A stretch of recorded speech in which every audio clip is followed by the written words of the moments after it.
Good morning. I'm Roly. I'm a custodian of this cold but beautiful woodland in the heart of Derbyshire. And today's video blog 90. I came across a word today in a tree magazine and felt compelled to look it up. Boske. It's not often used, yet it carries a depth that feels immediately familiar once you meet it.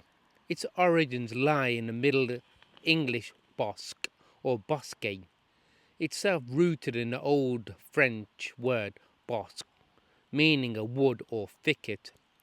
To call a place bosque is not simply to say that it has trees, but it is a wooded in a living way, dense, sheltered and breathing.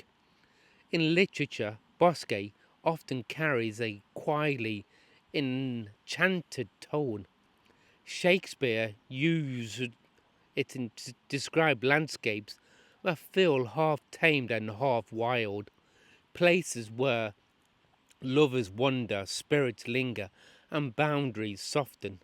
A bosque dell or bosque shade suggests seclusion or privacy, gentle removal from the ordered world into something older and more intimate.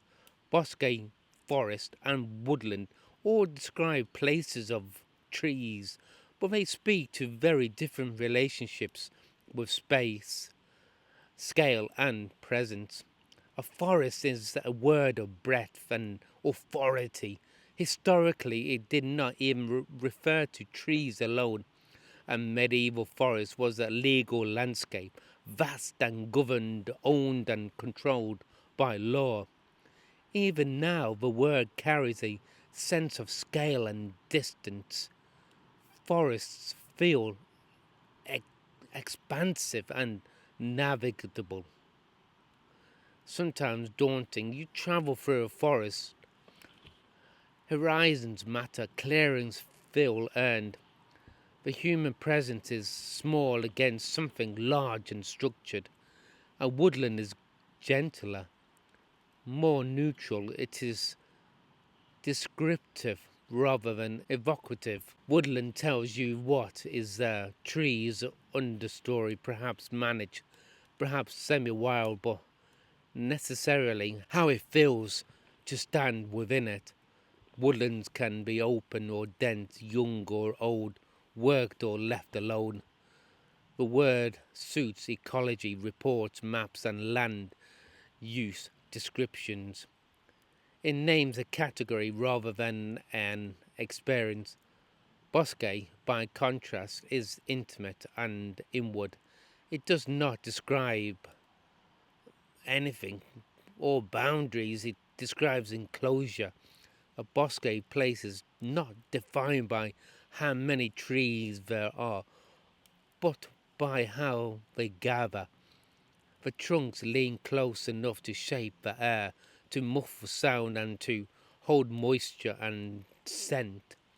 You do not traverse or a bosque place so much as enter it. Where a forest has depth, a bosque place has thickness. Where woodland can be observed, boskiness must be felt.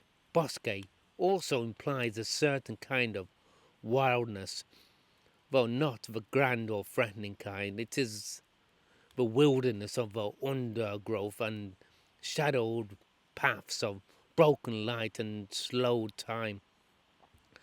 It is often local and tucked into the folds of the land.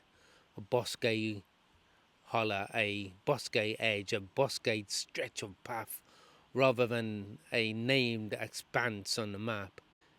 In short, a forest speaks of scale, authority, and distance. Woodland speaks of classification and presence. Bosque speaks of closeness, shelter, and sensory immersion. To call a place bosque is to say it is thick with life and secrecy, that it holds you within it. It is the word you reach for not when you are looking at the trees, but when the trees have already closed around you. So I do hope you've learned a bit about the differences between a boske, a forest and a woodland. They're just not words.